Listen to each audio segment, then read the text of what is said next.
Right, so we're keeping on our look at Philippians 2. Today we're looking at the idea of spiritual maturity or growth, focusing on who makes that happen in our lives. It's been a debate throughout the centuries between the role of God and the role of the believer in living the Christian life. Is it a matter of passive trust or active obedience? And we'd probably say, well, of course it's of obedience, and yet we recognize the truth of Romans 7, where it says, the things I want to do, I don't do. Like the things I want to do and the things I recognize I should do, I don't do those things. And the things that I know I shouldn't do and I recognize and I agree I shouldn't do those things, I do those things anyways. Romans 7, what a wretched person I am, who can save me from this? And the answer is Jesus Christ. Or as Jesus said to the disciples at the garden, the spirit is willing, but the flesh is weak. And so the same question arises about salvation itself. Is it all God's doing, or is it up to us to believe in the gospel? And that flows over into how people approach missions and evangelism. God's going to call who he's going to call, right? I didn't even review it, but the Calvinism versus whatever, right? Like, God's going to call who he's going to call. So it doesn't really matter what you do or say, those people are going to get saved or they're not going to save. What difference can I make? And for some people, it's a major theological issue. Some Christians say, so here's an icebreaker. Do I have it on there? Did I write it all out? Some Christians say they have growth spurts. So here's a chance for us to have participation, times when God especially worked in their lives. I'm going to talk about that a little bit. Have there been times of special growth in your life, and would you like to share with us a little bit? The theme was almost, but not quite, a Christian. That was the theme through both of those talks. And anyway, I was on my way to venue to make sales calls, and the Spirit of the Lord just spoke to me very, very strongly. And I surrendered my life to the Lord at that time, gave my life to Jesus. And I had a huge spiritual growth at that point. I like to think that I've been growing since that time.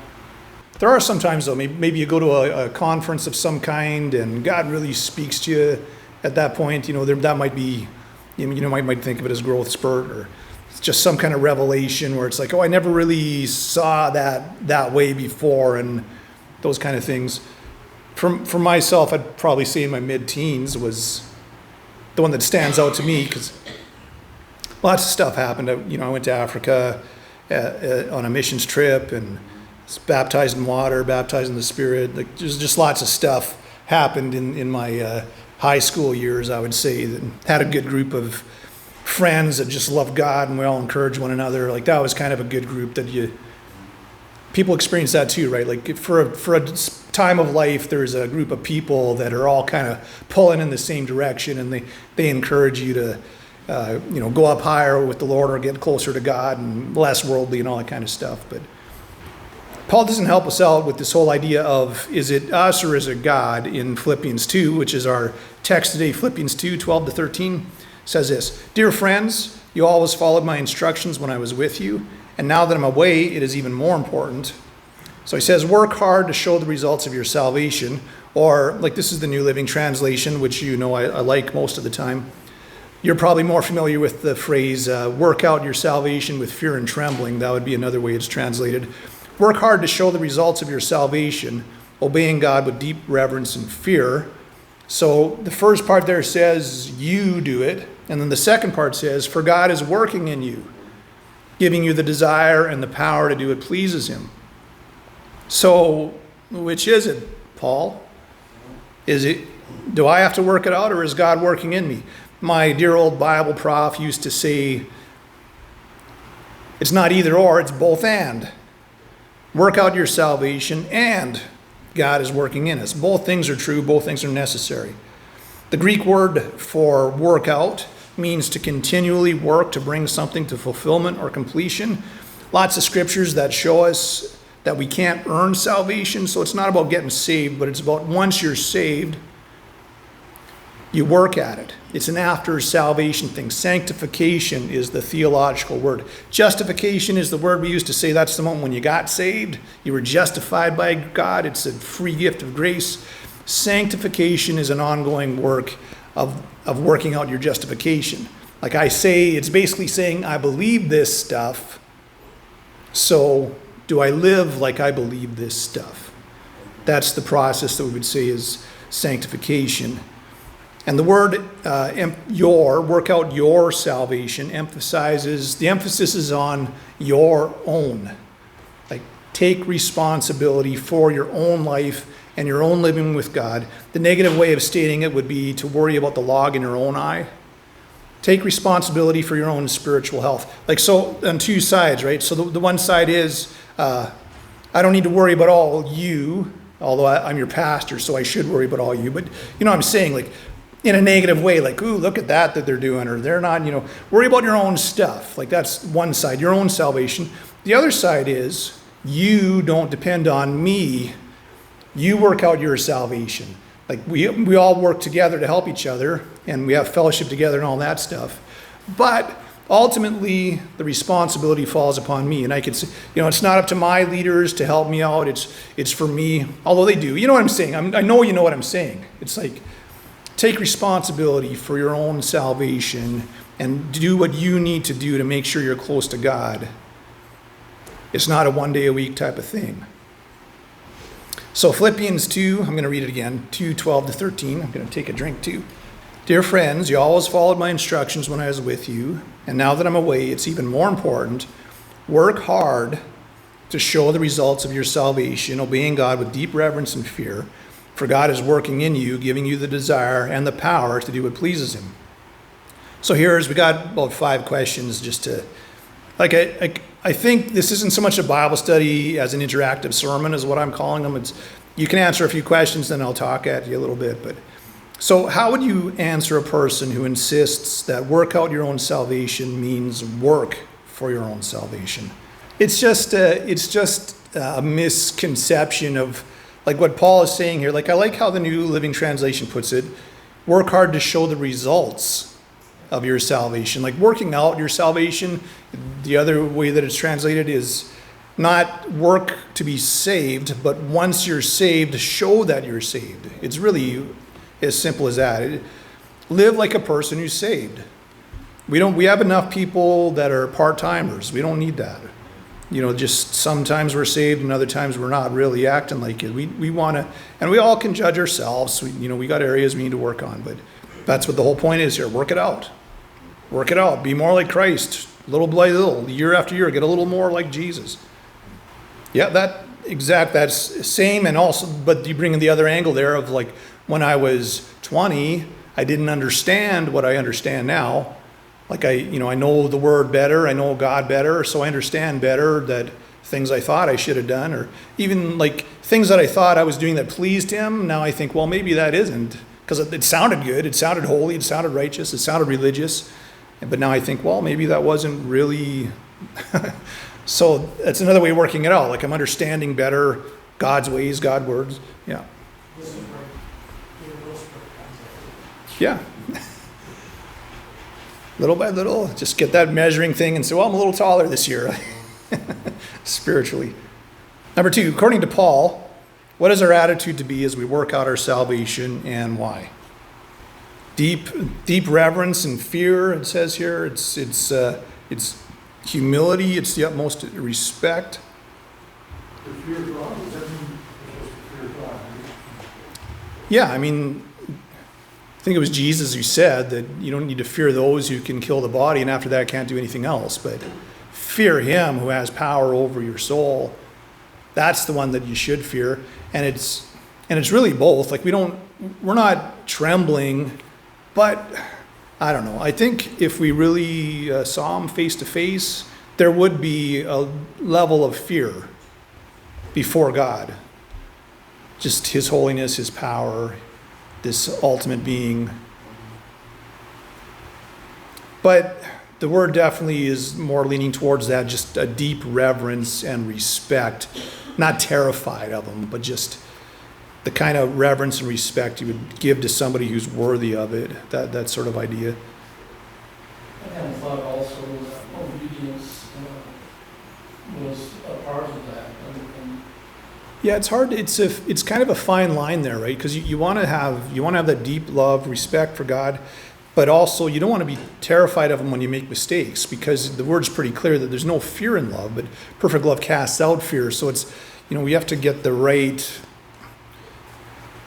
idea of what the fear is. It's for somebody you love, but you respect them so much, but you're not afraid that they're going to hurt you, I guess, it's kind of a complicated idea, really. Like,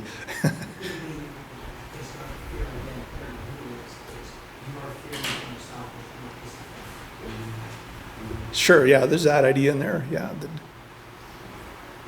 I don't want to, because I love him so much and I respect him so much. I don't want to mess up. I want to do what's right. Yeah. Number 3 says, Paul said that God is at work within believers. So the verb used there refers to being energized and active in a particular endeavor.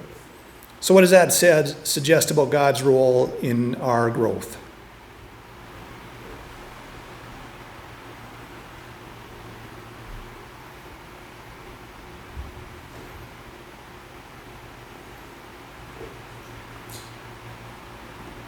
It's kind of hard to figure out sometimes how God is working in us, because I think He expects us to do the work, basically, in our own lives. Yeah, I mean, I think both Glenn and you, Ron, already kind of said that it was God who was calling me. It was God who's calling me, and I answered. So that's kind of the cycle there. He's working in us all the time. Are we listening? Are we responding? Because if He leaves us to our own, like I can't stand here and say I would be here today without the call of God, without God's prompting, without God's working. Who knows what kind of miserable person I'd be, really, like, seriously. My life could have went in a drastically different direction, if it weren't for God. And it wasn't me, we would all have to say this, right? Or I used it later on in one of my talk here, but we love Him because He first loved us. He's the one who initiated it. He started it all out. I didn't decide one day, gee, I'd like to get to know God. It was something within me. I was 11 years old. I was 7 the first time I went up to evangelist, and I kind of went and accepted God because my mother had. So I kind of, like, I sort of did because I wanted to, but sort of because she did. I was 11 years old at a John Wesley White crusade when I heard God. Like, I'd already gone forward, but I just knew, like, this time's for me. And this time I want to. But that was because, and I knew I had to go forward because I felt God telling me to go. You all know what I'm saying, because you all had a moment in your life too where you heard the voice of God saying, like, come. And you might have resisted for a while, but finally it was like, no, I need to. We're all here because God was calling out to us. What does Paul say here about God's will and our will? Yeah, he says here, it's God is giving you the desire to do what pleases Him. So we want to follow as God works. We want God works in us to make us want to have God work in us. Right? Like, it's all really. What's the ultimate goal of cooperating with God's working in us? It reminds me of the song that you and I were made for worship. You and I were called to love. You and I are forgiven and free. When we surrender to all those things, we find out who we were meant to be. And that's where you find true fulfillment and satisfaction in life. Like, when you become the person God made you to be. And that's where we have, like, so much rebellion and everything, right? Like, nobody's going to tell me what to do or who to be or whatever. But the greatest fulfillment and satisfaction and joy and peace in life is when we be who God made us to be, and we listen to the Holy Spirit who's working in us to fulfill, like it says here, to give us the desire and the power to do what pleases God. Paul said the Christian life is not passive, waiting for God to supernaturally and instantly transform us. You can read more about it in 1 Corinthians 9:24. I might have squeezed that on there. I'm going to read it. Don't you realize that in a race everyone runs, but only one person gets the prize? So run to win. All athletes are disciplined in their training. They do it to win a prize that will fade away, but we do it for an eternal prize. So I run with purpose in every step. I'm not just shadow boxing. I discipline my body like an athlete, training to do what it should do. Otherwise, I fear that after preaching to others, I myself might be disqualified. So what's the analogy or the metaphor used by Paul in 1 Corinthians 9? And how does that describe, how does this rigorous description of the Christian life square with your understanding and practice? Yeah, it's like, you don't just go out there like everybody's lining up, right? And so I just get out of my easy chair and, man, I used to jog. I used to run endurance races in high school and everything, and I used to jog, and I wrecked my Achilles tendon like when I was 40, and so I didn't rehab that properly. But a few years back, I thought, well, I'm going to start jogging again. Every time I went out there, I hurt something. Like every single, I'd be like, oh, okay, I better walk home, not limping. Like it's embarrassing, but then I'm like, well, I got to get in shape some other way. But I mean, it's that idea that appeals to me, where it's like every day I've got to discipline myself, do pray, read the Bible. Like there's simple things, but I got to do them. I got to keep my mind on Jesus. Pray in the morning, pray in the afternoon, pray in the evening, because God answers prayer all those different times. God's always talking to me. It's not like I can just like all of a sudden show up on Sunday and like now I'm spiritual. No, I got to keep it going all week long. Got to train myself to be godly. It takes discipline. It takes practice. Number 7 says there's 2 errors in which Christians may fall concerning the doctrine of sanctification or becoming holy. On the one hand, we can stress God's role in it to the virtual exclusion of any human effort, and on the other hand, we can emphasize self-effort at the expense of the reliance on God's power. So, that's basically what we're talking about today. So, do you know the answer? How does Philippians 2:12-13 solve this dilemma? Were you listening to all? Did I say it well enough? Paul suggests that we work out our own salvation with his power. Yeah. That's it, yeah. We work it out and God's working in us. It's not either or, it's both and. So question 8 is about divine initiative and holy resolve. Like that's the way it was worded there. So I thought that might be terms people aren't familiar with, so I decided to answer that one for us. So here's the question. Why is divine initiative the prerequisite to holy resolve? And how does holy resolve lead to holy living? So I'm going to just talk for about 5 minutes or so about that. The divine initiative is the concept that it's God who first, it's the whole idea of we love him because he first loved us. And for the Christian, divine initiative is seen as God's grace, love, call, prompting us to respond.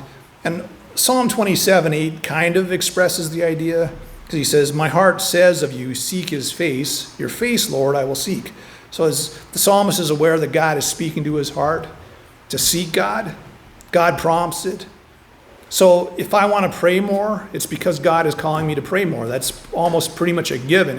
If I have a desire to do something to get closer to God, it's because God put that desire in me to get closer to him. And holy resolve is just our response to it. It's our determination, our commitment to live according to God's will and commands. Because if God is calling me to pray more, then I have to decide to do it. It's one thing for me to say, you know what, I feel like I should pray more. That's God speaking to me, God calling me, God, you need to pray more. It's another thing for me to set off the time and say, okay, I'm going to pray more. I've got to do it. That's holy resolve. That's me saying I'm going to do what I feel like God is calling me to do, whatever that may be. Read the Bible more.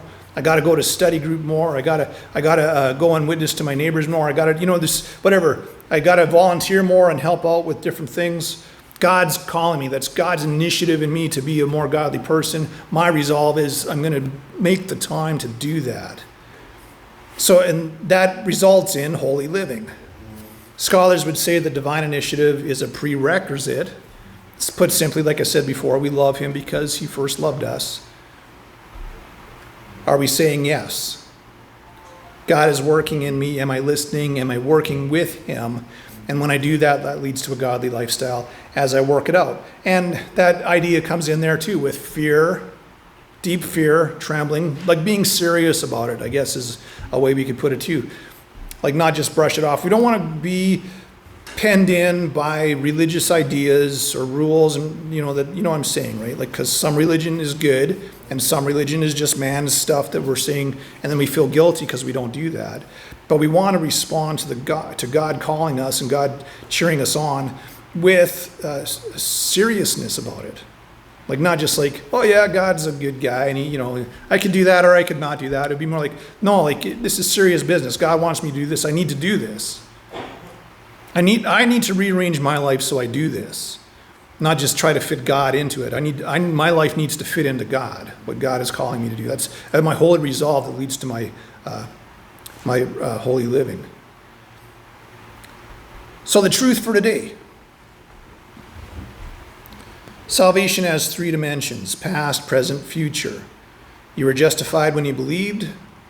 You're being sanctified as God works in you, and you live for God. And one day you'll be glorified as you receive a new body in Christ. And the sanctification part is what we're talking about today. And sanctification, if we really want to live out, means we put our all into it. If you really mean it, live it out. If you believe it, believe all of it. The great commandment, calls for all-out effort. You shall love the Lord your God with all your heart, all your soul, all your mind, all your strength. That's what Jesus said. Here it is. Here's the best and the most important thing. All your heart, all your soul, all your mind, all your strength. Give it our all. And at the same time, we can only do that with the Lord's help as he works in us. So you got little papers there if you want to. Here's an action point. What do you need to do or change, if anything? Maybe your honest reflection is, you know what, I think I'm doing pretty good. But maybe your honest reflection is, I feel a little bit challenged today. That maybe I'm not really responding to God when he's speaking to my heart. What do you need to change to reflect your resolve and commitment to work out your salvation with fear and trembling?